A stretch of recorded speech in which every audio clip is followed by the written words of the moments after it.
Alex? Okay, we'd like to welcome everyone to the 2026 Players Championship, and we are pleased to be joined right now by our 2021 champion, Justin. Welcome back to TPC Sawgrass. Thank you. If we can get your comments on being here this week. Always excited to be here. It's generally not my second event of the season is here, so I'm sure it feels like this event came quickly for a lot of the guys in terms of how fast the season goes, but a little bit more so for me given my situation. But I'm always happy to be at TPC Sawgrass and playing in the Players. It's been one of my favorite events, one of my favorite courses since the first time I got here my rookie year, so excited to be here. 1 year removed from tying the course record with a 62, including a record 11 birdies. Just take us back to that round.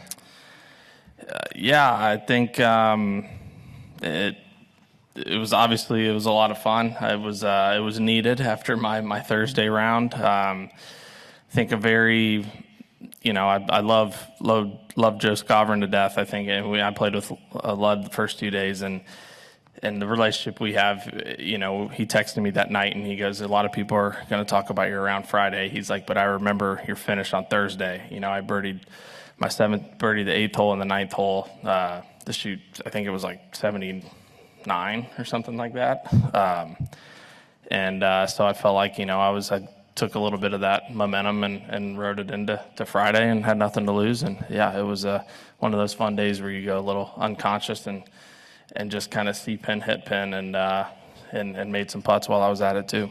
All right, thank you. We'll open it up to questions. If you'll raise your hand, we'll get a microphone to you. All right, let's start with Gary.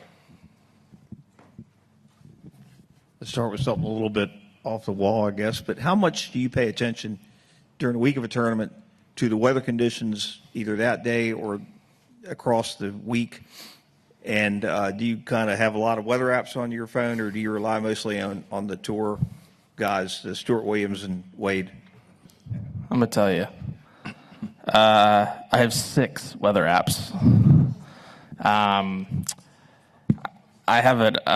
The Weather Channel app is just kind of my standard weather app, but the WeatherBug is my optimistic weather app. I'm a huge weather optimist. Like people, rightfully so. But you see a chance of storms, and it's you look at the weather today for the rest of the week, and Thursday is going to be a rain out. I'm like, no, it's not. Like, it's going to get better. It's going to be fine. Like, there's a chance of rain, but it could be overnight, and a lot can happen. Like, it's going to be fine. So, but that being said, yes, I'll look at the weather probably in advance more so for packing purposes.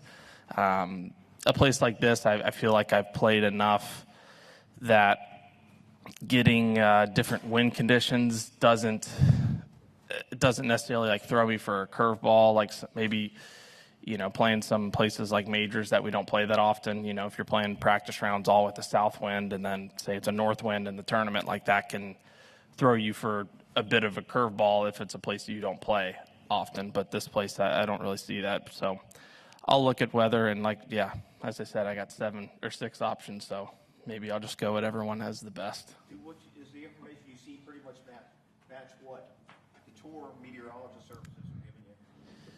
I mean, I think we can all agree weatherman's the best job you can have in the world. You get paid to be wrong pretty often, and if you're wrong, it's they obviously know a lot more than we do. But it's I don't know.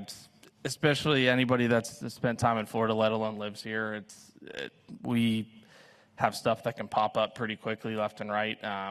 Not as much this time of year as once we kind of get in the summer. It just happens every day. But I will look at it. But I generally, if I'm looking, I'll check more so like the wind direction or kind of where it's coming from.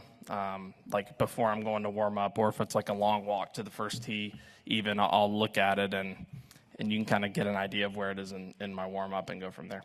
All right, not really how we thought this would get started. We'll go to Joel and then over to Tom. Justin, at Bay Hill, you mentioned that physically you were feeling fine, just maybe the results were more of a concentration issue. Is that something that was just a byproduct of not getting competitive reps over the last 5 months, or is that something you've been kind of fighting throughout your career? And I guess how do you then rectify that coming into this week? It It's probably a combination of a couple of different things. I think, I mean, to be perfectly honest, like there's no scenario that I ever would draw up or be okay with in terms of how long I've taken off and how long haven't played. If I'm going to come back and shoot those scores, like I'm never going to say that that's okay. I am still, going to be a little easier on myself than normal. It's not a very great event to come back to be perfectly honest. It's just the fact of the matter. I really, really would have loved to play Cognizant, but I don't like playing 4 in a row.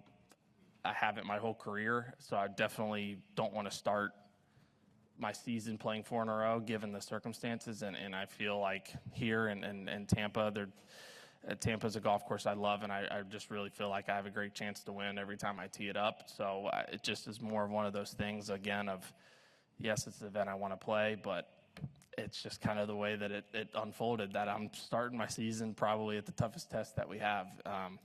But yeah, it just was something where take that much time off.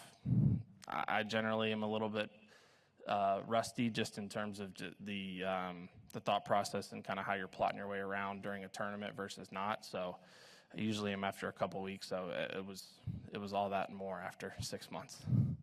All right, over to the left. Right here, Justin, 2 quick ones. Number one, when you got out, you said you were trying to give yourself some grace. Did you able to do that over the weekend? And what did you do when you get out there Saturday, Sunday? I did. It just took a little bit. I mean, I was really, really, really down and bummed Friday. I mean, again, I wasn't expecting anything unbelievable by any means, but again, like I said, there's no scenario where I'm okay and think that it's fine to shoot, that poorly and put those kind of scores up. But yeah, I really just needed a little bit of time to decompress and kind of and think about it and just almost regroup, if you will. And yeah, it just is something where just kind of just get back to work and keep working on the thing. Don't feel like need to blow it up and restart and do all these things differently. It's just it's continuing to work on the things I'm working on and continue to give attention to things that need attention to, but also see the areas that I could improve on after not a great week, and I had a lot of those areas, so just working on them. And also, as we all know, this is the first year in forever Tiger's technically not eligible for this event. And we know the history of they don't give the exceptions. If Tiger wanted to play, what would you say? I mean, I'm always going to be for him playing. I think it's for the betterment of golf and the tournament. I don't think there's anybody that would be against it. I guess unless somebody that isn't qualified, I'm sure they would like to play too, but I guess we'll cross that bridge if we get there. All right, let's go to Adam. Where'd you end up playing on Saturday? I actually didn't play. It's one of those things I realized of like, okay, yes, you want to play, you want to go do this and that, but I planned on kind of these 3 weeks of taking the Monday off after, just taking a day off, I think is kind of what I need to do for the time being. And so, yeah, I went and worked out and got some treatment and actually just drove here. So no golf. Sunday too, off? No, I played 18 with Sam Burns yesterday here. It's actually quite peaceful. How would you compare your game from when you won here 5 years ago? What's better? What are you still working on? I mean, always working on. I think all of us are trying to, get better in certain areas here and there and fine tune things. But nothing. I feel like nothing really stands out in terms of. Statistically, you definitely say, my ball striking and the consistency of my iron game or driving, it just was tighter. The bad days were aren't as good as I'd like them at the moment. But I feel like I'm a better putter than I was then. I feel like my short game's always getting better.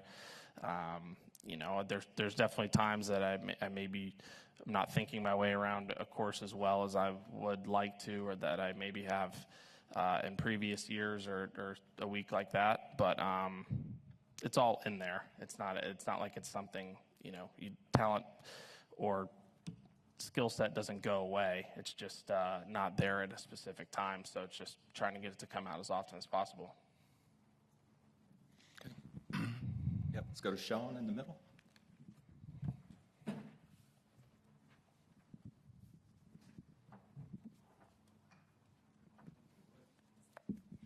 Let's start with those weather apps. Have you ever thought about deleting a couple of them? Not really, no. Got no reason to. All right. Where you are at right now, starting so late, how much is the tighter margins to requalify for the tour on an annual basis been part of your comeback to the tour mindset? Does that make sense? Yeah, in terms of do I feel a need to either start sooner or play more because of how the tour's set up? Is that what you mean? Yeah. I don't. I'm trying. I really tried not to. I would say if that was the case, I would have played Genesis in a heartbeat. I was playing rounds of golf. I played a couple rounds of golf even the week of Pebble. That's just. I really, really stressed so much on myself of just not rushing this. So that I'm not coming back in my first tournament back. It's like I'm just trying to get through the week because it's when other things aren't working properly, then other parts of your body start compensating, and then that's how you get injured in other areas. So it's like of course I think anybody would be an idiot to say that I'm right on pace, like it's fine, that it shouldn't be a stress, or not a stress, but shouldn't be a challenge for me to get to Atlanta, get in these tournaments. Like, of course it's going to be harder. I missed a handful of events that I play really, really well in. But there's still no reason I shouldn't believe and know that I can't still do all the things that I would want to achieve in a normal season. I'm still able to play all the majors. I'm able to, play in these and the players and still playing in, a lot of big events that I've played well in or won. So if I just stick to kind of what I'm doing and not force the issue, and I very well could have to add an event or two here and there, but I can't worry about that. I just, I can only worry about the players in a week like this. And then on that surgery, a lot of guys have had something similar. Have you sought counsel with any veteran pros about trying to establish patience and trying to come back at the right time?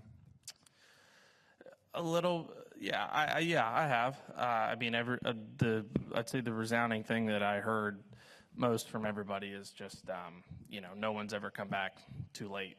Everybody always comes back too early. And I'm very, honestly, I take a lot of pride and very proud of myself. I never once during the recovery or once I was starting to play golf and hit balls, I never once, pushed it like, let me see if I can hit a 5-iron. Let me see if I can hit a driver, or, let me hit, it feels okay, but let me hit a couple more balls. I never let myself get to that point. I'm like, I'm 32 years old. I can play this sport competitively and really, really well for another 10 to 15 years, no problem, if I just go about this how I should. And yes, it sucks so bad to miss Riviera. Of course I don't want to miss that event, or to miss the events earlier in the season, or not be sharp for some of these events that I love. But, in the big picture, it's if I struggle at the beginning of the year to come back from this injury and, I go win a couple majors this year, nobody's going to remember that I just shot 14 over at Bay Hill, right? So it's just about just keep plugging away and just keep trying to get better and not let any kind of injury, be a hindrance on hopefully a long, successful career. All right, let's go to the left here, and then we'll move over to Gabby and Paula. Hi, Justin. Noticing from your return last week, there was a few older clubs at the top end of your bag, but they looked pretty new. I got to ask about how long have you had those in, and having some of those older models, and do you have a little personal stockpile, or the Titleist guys hold on to those for you? I only had one different club in the bag. Yeah, when you have a lot of time off, you can. I cleaned out my garage, so man, I had a lot of golf clubs, and yeah, a lot that old stuff that I found. A couple heads, like 3-wood and 5-wood heads that I found, which are nice because there's not a lot of those left. They're not exactly. They haven't made them for a while, so it was nice to add a couple to my stockpile. So that was a good bonus, and yeah, it just was something I kind of had found and knew I had hit well and had success with. So yeah, gave it a try. All right, Gabby. Hey, JT. There's been a lot of speculation around Tommy Fleetwood being kind of an apparel free agent right now. It seems like you're experimenting with some different stuff as well. I was wondering if you could just clear up what's going on with your apparel deal and where you're looking or where your head's at with that.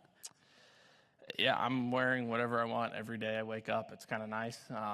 Yeah, it's we've kind of joked and seen each other here and there, and we'll kind of look at what they're wearing, kind of look at the tags, see what's going on. But yeah, just it's one of those things that when it's right and when something makes sense, the timing it'll be what it is. But not for the time being. Yeah, I'm just kind of enjoying what I'm most comfortable in and whatever it is at that specific time. Is there anything you're realizing that you really like to wear that you haven't been able to wear for a long time?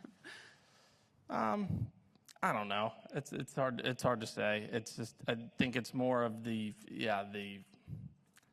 it's whatever. They all might be the same size or look the same or whatever, but everything fits very, very differently. So it's just nothing in particular, just more the randomness probably. All right, Paula, and then up to Bob.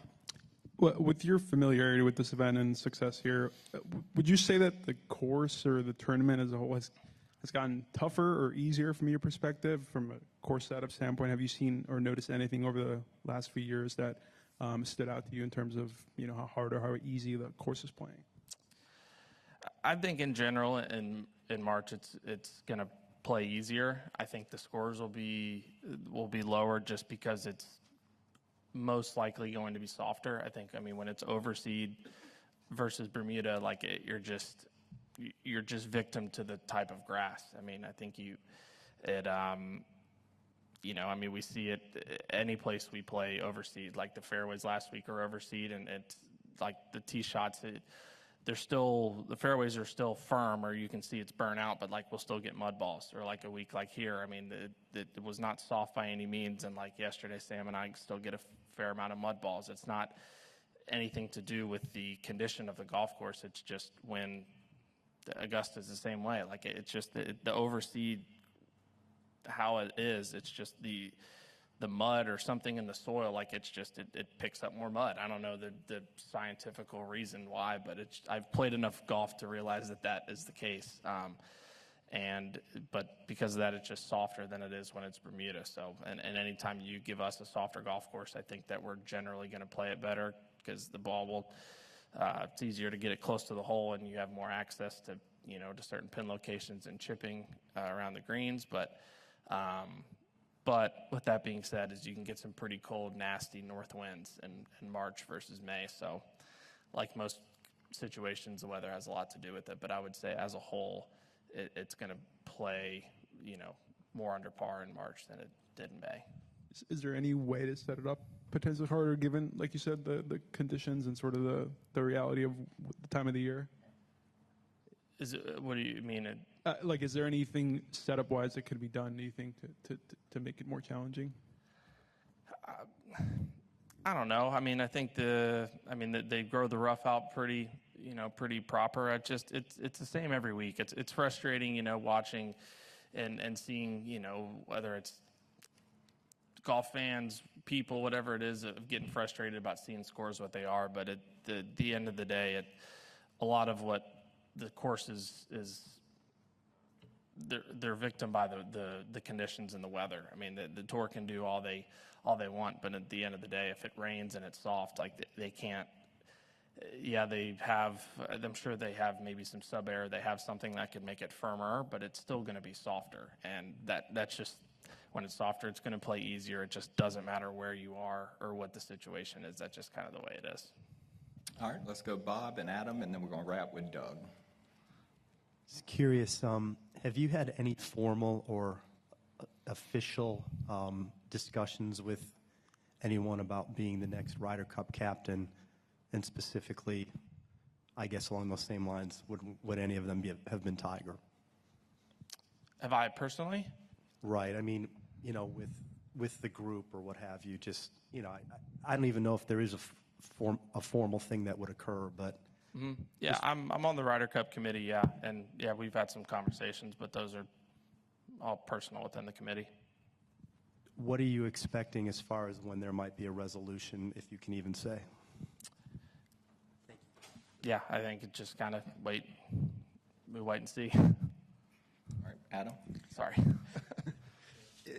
Has it been refreshing to be able to pick your own clothes, and are you going to do any scripting for the majors?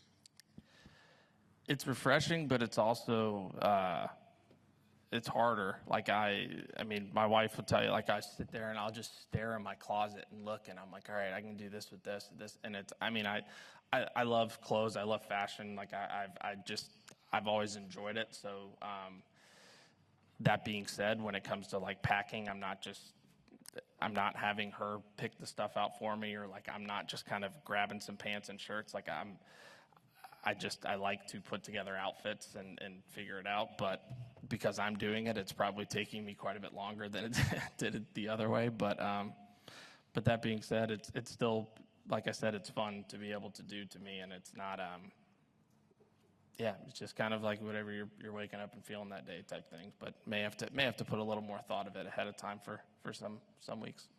What was your reaction to the new tagline of March is going to be major? Probably the same thing everybody else's was. Elaborate. I don't think I need to. All right, we'll close up with Doug. It sounds like outside of a car and a house, you spent more on clothes than anything else. Is that accurate? Yeah, clothes and watches probably those two. Okay. When you talk about the meaning of winning this tournament, you've beaten one of the best fields in golf, but what we've had in the last couple of years, you've also beaten the best at Southern Hills, at Hilton Head, and you look at Memorial and all the other elevated events. So what is the meaning or the best value, I guess, of winning the Players? Considering we have great fields a lot of times during the year. It's a good question. I'm not sure. I mean, it's an event that has a lot of history. I think I'm kind of starting to, I feel like, understand or respect a little more of the history has a lot to do with, the maybe importance of something, of a tournament, of a win.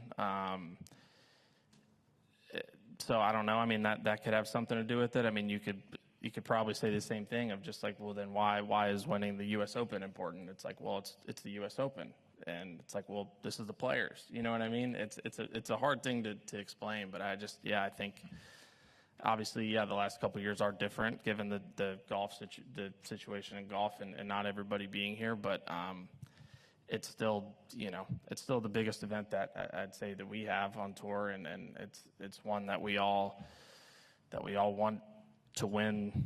I mean, not that we want to win one event the most, but I'd have a hard time believing that a lot of people wouldn't put this one as first up there. So I'm not sure if that really answers your question or not, but I tried.